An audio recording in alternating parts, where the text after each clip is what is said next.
एक तरफ वक्फ कानून पर केंद्र को मिला मुस्लिम बुद्धिजीवियों का साथ, भारत फर्स्ट के प्रतिनिधियों से किरण रिजिजू ने की मुलाकात, तो दूसरी तरफ सुप्रीम कोर्ट में वक्फ कानून पर केंद्र द्वारा आज दलीलें दी गई है। आज सरकार द्वारा दलीलें जो है पेश की जाएगी। क्या कुछ इस दौरान कहा गया, विस्तार से जानेंगे। सबसे पहले बात कर लेते हैं भारत फर्स्ट के प्रतिनिधियों से मुलाकात या क्यों की गई है। तो केंद्र सरकार की तरफ से हाल ही में संसद में वक्फ संशोधन बिल लाया गया था, जिसे संसद के दोनों सदनों की मंजूरी के बाद राष्ट्रपति को भी भेजा गया, जहां से उन्हें मंजूरी भी मिल गई। नए वक्फ कानून को लेकर देश के कई हिस्सों में मुस्लिम समाज में नाराजगी देखने को मिल रही है। इस कानून के खिलाफ सुप्रीम कोर्ट में कई याचिकाएं दायर की गई। सुप्रीम कोर्ट तमाम याचिकाओं पर एक एक करके सुनवाई भी कर रही है। इस बीच सरकार की कोशिश है कि इन कानून को लेकर आम राय बनाई जाए। इसी कड़ी में मुस्लिम समाज के कई प्रतिनिधियों ने केंद्रीय मंत्री किरण रिजिजू से मुलाकात की है। किरण रिजिजू ने सोशल मीडिया साइट एक्स पर बैठक को लेकर लिखा है कि मुस्लिम बुद्धिजीवियों ने वक्फ संशोधन अधिनियम को अपना समर्थन दिया है। बुद्धिजीवियों और देशभक्त मुसलमानों के मंच भारत फर्स्ट के एडवोकेट सिराज कुरैशी और सुधार और न्याय के पक्षधर समान विचारधारा वाले मुस्लिम व्यक्तियों के प्रतिनिधि मंडल के साथ सार्थक बातचीत हुई है। कलेक्टर की जांच के बाद वक्फ संपत्ति सरकार की हो जाएगी। सीजेआई के सवाल पर सरकार ने ये कहा है। वही सुप्रीम कोर्ट में अब आपको बता दें कि सुनवाई चल रही है। आज जो हमने आपको बताया कि कैसे अब सरकार जो है अपना पक्ष आज रख रही है, तो ऐसे में आपको बता दें कि इस याचिका पर सुनवाई शुरू हो चुकी है। अदालत अंतरिम आदेश जारी करने के सवाल पर सुनवाई कर रही है। कल मुस्लिम पक्ष ने अपनी राय रखी थी और तब सुप्रीम कोर्ट ने कहा था कि अगर आपको जो है अंतरिम राहत चाहिए तो इसके लिए आपका केस जो है मजबूत होना चाहिए, और आज सरकार को अपना पक्ष रखने का मौका मिला है। तो सुप्रीम कोर्ट के मुख्य न्यायाधीश BR गवई और जस्टिस AG मसीह की पीठ इस विषय को सुन रही है। कल 3.25 घंटे तक याचिकाकर्ताओं की तरफ से पेश हुए वकीलों ने कानून में जो है दांसिया खामियां गिनवाई, और आज सरकार की तरफ से सॉलिसिटर जनरल तुषार मेहता बचाव करते दिखे। केंद्र सरकार की ओर से SG मेहता ने आज दलील देने की शुरुआत की जो है कुछ यूं किया कि जिन व्यक्तियों द्वारा जनहित याचिकाएं दायर की गई है उनमें से कोई प्रभावित पक्ष या व्यक्ति नहीं है। संसद के पास विधायी क्षमता है या नहीं है, ये सवाल ही नहीं है। यही एकमात्र आधार था कि जिस पर पहले किसी कानून पर रोक लगाई गई थी। मैं ये कहना चाहता हूँ कि कुछ याचिकाकर्ता पूरे एक पर्टिकुलर समुदाय का प्रतिनिधित्व नहीं कर सकते हैं। मेहता ने कहा कि अगर आपने खुद को वक्फ बाय यूजर के तौर पर रजिस्टर किया है तो ये दो अपवादों के साथ है, यानी विवाद का मतलब होगा कि किसी निजी पक्ष ने मुकदमा दायर किया हो, मसलन ये कि ये मेरी संपत्ति है जिसे वक्फ घोषित किया गया है। अगर वक्फ संपत्ति के संबंध में निजी पक्ष के बीच कोई विवाद है तो ये सक्षम न्यायालय के निर्णय की तरफ से शासित होगा। हम वक्फ बाय यूजर से निपट रहे हैं। मेहता ने कहा कि सरकार सभी नागरिकों के लिए ट्रस्ट के रूप में भूमि रखती है। वक्फ बाय यूजर की परिभाषा के अनुसार संपत्ति किसी और की है। आपने सिर्फ निरंतर उपयोग करने का अधिकार अर्जित किया है। ऐसे में जरूरी है कि निजी सरकारी संपत्ति का उपयोग लंबे समय तक किया जाए। अगर कोई इमारत है जहां पर सरकारी संपत्ति हो सकती है, क्या सरकार ये जांच नहीं कर सकती कि संपत्ति सरकार की है या नहीं है? मेहता ने कहा कि शुरुआती विधेयक में कहा गया था कि कलेक्टर फैसला करेगा। आपत्ति ये थी कि कलेक्टर अपने मामले में खुद जज होगा। इसीलिए जेपीसी ने सुझाव दिया कि कलेक्टर के अलावा किसी और को नामित अधिकारी बनाया जाए। इस पर सीजेआई गवई ने पूछा तो ये सिर्फ एक कागजी एंट्री होगी। तो मेहता ने कहा कि ये एक कागजी एंट्री होगी, लेकिन अगर सरकार स्वामित्व चाहती है तो इसे टाइटल के लिए मुकदमा दायर करना होगा।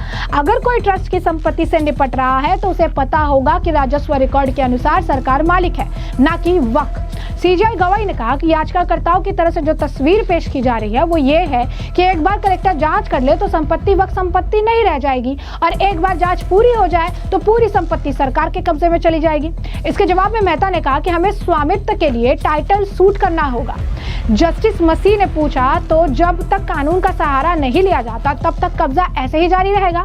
जवाब में एजी ने कहा कि हाँ, आप सही कह रहे हैं। सरकार की ओर से कोर्ट को बताया गया कि वक्फ कानून के बदलाव को लेकर व्यापक स्तर पर चर्चा और परामर्श किया गया था। तुषार मेहता ने स्पष्ट किया कि याचिकाकर्ता पूरे एक पर्टिकुलर समुदाय का प्रतिनिधित्व नहीं करते हैं। उन्होंने ये भी बताया कि इस विषय पर 97 लाख से अधिक लोगों से सुझाव लिया गया था और कई स्तरों पर मीटिंग्स भी आयोजित की गई थी, जिनमें इन संशोधनों पर विस्तार से चर्चा हुई। एसजी ने बताया कि 25 वक्फ बोर्डों से भी राय ली गई, जिनमें से कई ने खुद आकर अपनी बातें रखी। इसके अलावा राज्य सरकार से भी सलाह मशवरा किया गया था। तुषार मेहता ने बताया, संशोधन के हर क्लॉज पर विस्तार से विचार विमर्श हुआ। कुछ सुझावों को स्वीकार किया गया, जबकि कुछ को नहीं माना गया। इस मामले को लेकर जो है अगर आप कहेंगे अभी भी सुनवाई चल रही है। जैसा कि हमने आपको बताया कि कल जो है मुस्लिम पक्ष की बातें सुनी गई थी, उन्हें मौका दिया गया था। पहले जो है उनके तरफ से जो है सब कुछ सुना गया था। आज सरकार को मौका मिला है, सरकार की तरफ से सारे पक्ष जो है रखे जा रहे हैं। क्या कुछ जो है कल दलीलें दी गई, उसका काउंटर पार्ट क्या है। कपिल सिब्बल ने कल काफी कुछ दलीलें की। उन्होंने ये भी कहा था कि मंदिर में चढ़ावा होता है, लेकिन यहाँ चढ़ावा नहीं देखने के लिए मिलता है, यहाँ पर मेंटेनेंस कैसे होगा। जिसके बाद आपको बता दें कि जस्टिस गवई ने उन्हें टोका भी था और कहा था कि आप ऐसा नहीं कह सकते हैं। मैं खुद गया हूँ, मैंने देखा है कि वहां पर भी चढ़ावा होता है। इसको लेकर भी काफी विवाद उत्पन्न हुआ। और आज जब सरकार को मौका मिला है अपनी दलीलें देने के लिए, तो सरकार हर पोर्शन पर उसे काउंटर कर रही है और बता रही है कि इस कानून को लेकर जो कुछ याचिका डाली जा रही है, लेकिन इसके बारे में गहन जांच की गई थी। ऑलरेडी इस बारे में पूरा सलाह मशवरा किया गया था, पूरा एक कमेटी बैठाई गई थी, कितने लोगों से मुलाकात की गई, कितने लोगों से बातचीत की गई। उसके बाद इसे कानून बनाने का फैसला लिया गया। यूं ही इसे कानून नहीं बना दिया गया है।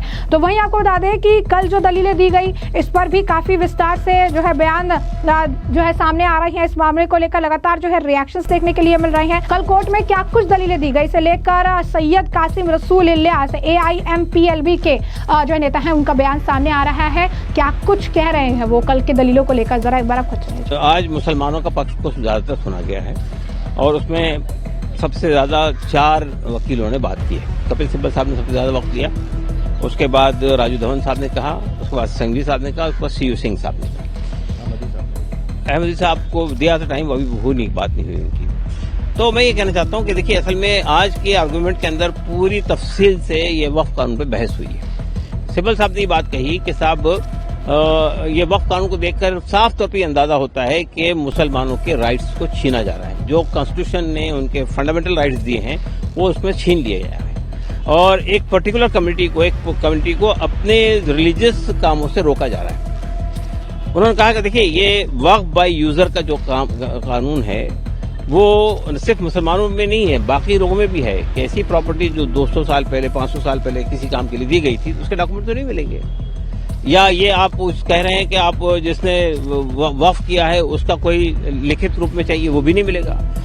और वक्फ ये उसके इस्तेमाल की वजह से उसको मान लिया गया कि वक्फ बाय यूजर की प्रॉपर्टी, वक्फ की प्रॉपर्टी है। अब आप ये कह रहे हैं कि वक्फ बाय यूजर में कोई डिस्प्यूट खड़ा हो जाएगा तो वक्फ बाय यूजर नहीं रहेगा। तो डिस्प्यूट तो कोई भी खड़ा कर सकता है, कभी भी खड़ा कर सकता है। और दूसरी बात आप ये कह रहे हैं कि वक्फ बाय यूजर की प्रॉपर्टी को रजिस्टर्ड होना चाहिए, जो रजिस्टर्ड नहीं हो सकती थी इसलिए वक्फ बाय यूजर थी वो। तो अगर आप कहेंगे डॉक्यूमेंट लाइए, डॉक्यूमेंट नहीं होगा तो आप उसको वक्फ बाय यूजर नहीं मानेंगे। तो ये एक बात है। दूसरी बात उन्होंने ये कहा कि साहब ये जो प्रोटेक्टेड मॉन्यूमेंट्स हैं, जो आर्कियोलॉजिकल सर्वे ऑफ इंडिया उसको मेंटेन करता है, उसके बारे में ये कानून ये कहता है, जो 2025 का कानून है, वो ये कहता है कि साहब वक्फ बाय यूजर की प्रॉपर्टी अगर है, वो सॉरी जो प्रोटेक्टेड प्रॉपर्टीज हैं आर्कियोलॉजिकल सर्वे ऑफ इंडिया के तहत में, वो प्रोटेक्टेड प्रॉपर्टी जो है अब वक्फ नहीं रहेंगी। यानी मतलब ये कि अगर वो आर्कियोलॉजिकल सर्वे ऑफ इंडिया उसको मेंटेन कर रहा है तो अब उसकी वक्फ की हैसियत खत्म हो जाएगी। तो इसका मतलब ये है कि अब उसमें आप नमाज नहीं पढ़ सकते, दरगाह है तो वहाँ श्रद्धालु नहीं जा सकते, या खानका है तो वहाँ पे उस तरह के लोग नहीं जा सकते। तो ये तो आप मेरे रिलीजियस राइट को खत्म कर रहे हैं। तो ये जो तरीका है कि साहब प्रोटेक्टेड मॉन्यूमेंट, और उनका ये खुद प्रोटेक्टेड मॉन्यूमेंट का आर्कियोलॉजिकल सर्वे ऑफ इंडिया का जो कानून है उसमें भी ये बात मेंशन नहीं है।